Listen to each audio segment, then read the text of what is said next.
country is at war, and as such, even though it is an internal issue, but we are also looking for the assistance of the friends, and we are looking directly to the countries that we have connections with, whether these are connections economically or otherwise. So South Africa is an important country in the political arena of the African Union and in Africa.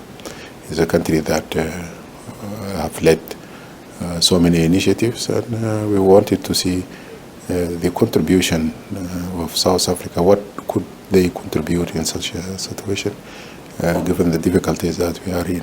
So that these are the two issues that I visited South Africa. Why are we back where Sudan finds itself at war or having this serious conflict?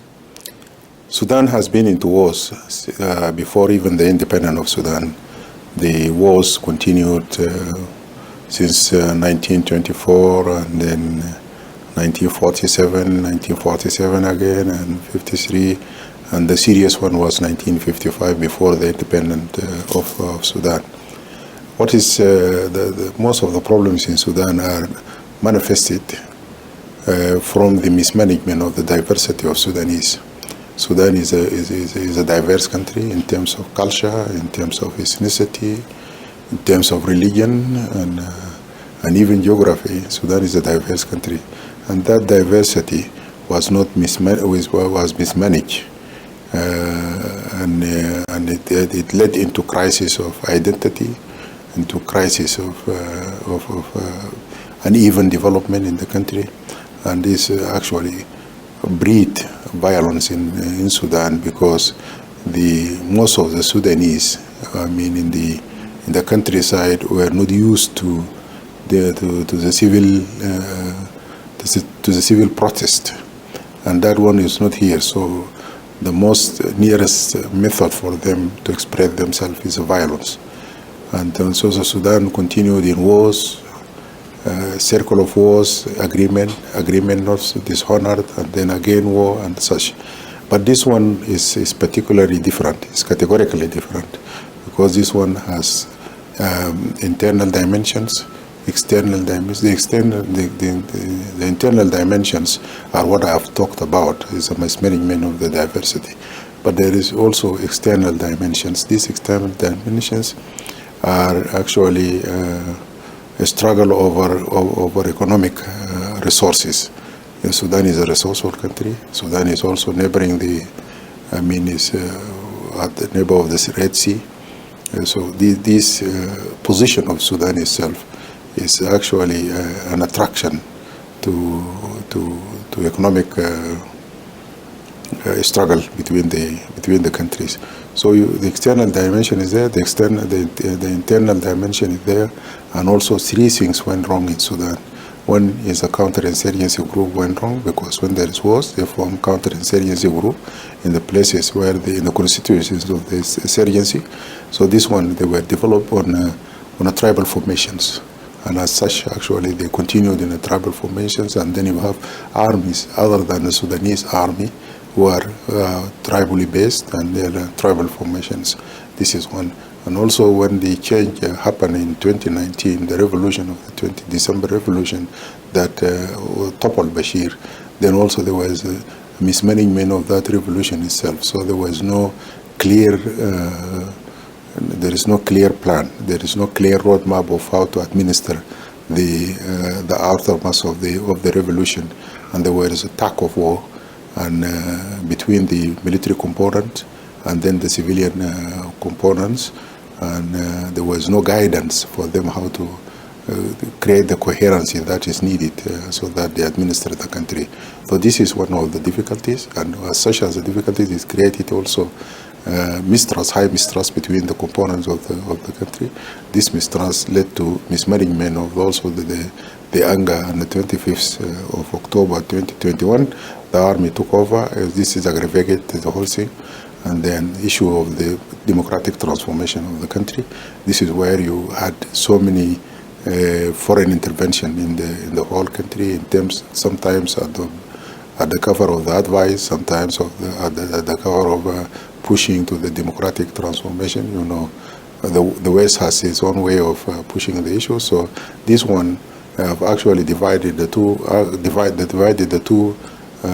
antagonistic armies in the Sudan, and then they all also got divided along the division of the civilian composition of the civilian group, and on the 13th, and the war erupted in Sudan. The war erupted in Sudan. It is on a basis of there is many elements. As I said, there is internal element, there is external element. Even in the external elements, there is issue of power struggle also at one point of a time between the civilian component, between the army component, between the army and the army, between the civilian and the civilian. So there was a complex of so many issues that led to the war. But the war is devastating because it's not like other wars. Imagine if you have the war directly in Johannesburg and not in the suburb. You can imagine the destruction that is going to happen when the buildings, the build-up areas, and then the roads are being taken as the field of operation of a military. Then you can imagine the destruction that is going to happen in terms of human population, in terms of infrastructure, in terms of whatever you think it is in the country. The ceasefire is not implemented. Why? Of course, if you have a ceasefire, but you don't have the necessary mechanisms and the implementing mechanisms of how is it going to be implemented or being held, then you don't have a ceasefire. You have an academic ceasefire where you announce that we have a ceasefire, but you don't have the tools, the necessary tools of how to you apply this on the ground and towards it. So, for example, in Jeddah, you have when they talk about the ceasefire now, as in this current war, it's talk about ceasefire, but they don't have the mechanism. They say, okay, we wanted the forces, the rapid SRF forces, to get out from the residential areas, from the institutions, services institutions, but you didn't specify for them where to go and how to go and what are the logistics for them where to go, what is the security in the new camps or the security in routes to the new camps.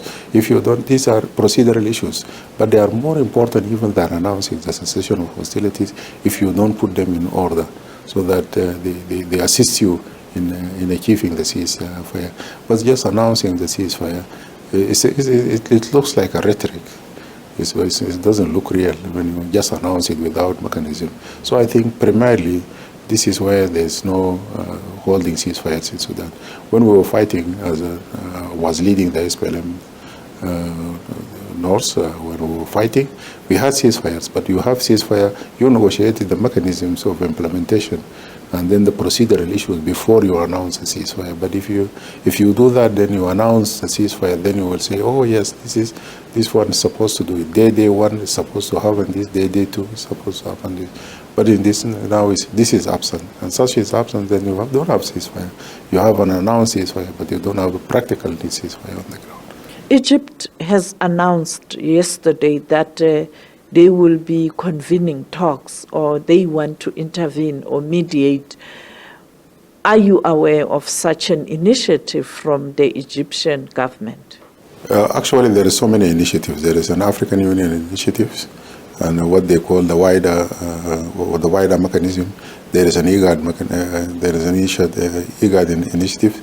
There is other initiatives that are growing up there, and then there is also the Jeddah initiative. There are so many initiatives for the problem of Sudan, and this by itself, this categorically by itself is a problem. That when you have so many initiatives for one problem for one country, then something is questionable, something is fundamentally wrong. The Egypt is not an Egypt initiative. This is what you call the neighboring countries initiatives. These neighboring countries are Egypt, Chad, South Sudan, Ethiopia, Eritrea, Central African Republic. Of course, these are the countries that are affected directly by the war in Sudan in any terms, economically, security, and also the displacement of the people and refugees. They go to these countries. So I think they are concerned countries so that they actually address this. They are so much concerned and they are so much alerted by the situation that is happening at their backyards.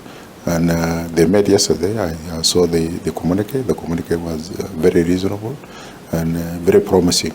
But again, when you have others there, if you don't actually amalgam them together and then put them together under one initiative, then we still have a problem. So what you need is a big tent where you bring all these and survey them and then bring them inside there so that you speak in one voice regarding the issue of Sudan. If you speak in so many voices, then you have also so many groups that are listening to this voice or listening to that voice. So it's problematic by itself. While leaders are fighting, ordinary Sudanese are suffering, particularly women. We've seen thousands fleeing the country, many dying. Only yesterday, there was a report presented at the Security Council that the war has escalated. The Secretary-general Antonio Guterres warning that this crisis is getting out of hand. What are leaders saying? Why Africans must suffer like this? The Africans are trying their level best, but as I said, they are scattered between the scattered initiatives. So we wish them that come together as one block to solve this problem. There is this, in the African Union, there is a clause that talks about African problems we solve in-house African community. We welcome that one, and we welcome them to come and address the problem in Sudan, but they must speak with one voice. But if they speak with different voices, then also this gives room to others who are not necessarily Africans to come in also and chip in and to try to solve the issues, which they don't know. They are very far about it. About the United Nations, of course, this is a very important organization. It's a universal world organization that also is supposed to have a say. But that's a big organization. They move very slowly when it comes to these issues, and also, their credibility in terms of addressing the issues is being guided by diverse, sometimes credible and incredible moves and methods. So we also wish the United Nations will put their foot on the ground and help the Africans, because this is an African issue. It has to be inside Africa, and it is a Sudanese issue. It has to be inside Sudan. So we would wish them to help us in this manner, but not to interfere in our affairs. And finally, as you are in South Africa right now, you've met different stakeholders. What do you expect from people that you've engaged with in terms of assisting to bring this conflict to an end? Definitely, I'm going to meet several players in the South African state, and friends, comrades, friends, and all these things. But also my target was the president, because the president is the one leading the country of South Africa, and they have a say in the United Nations, they have a say in an African Union. And we are sure that the President Cyril Ramaphosa will play his role towards the Sudan issue.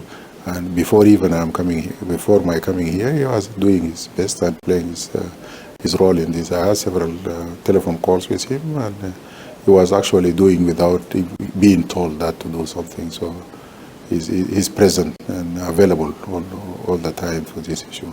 It is mine just to encourage him that Mr. President, you are doing your level best, but we want you to increase what is already there.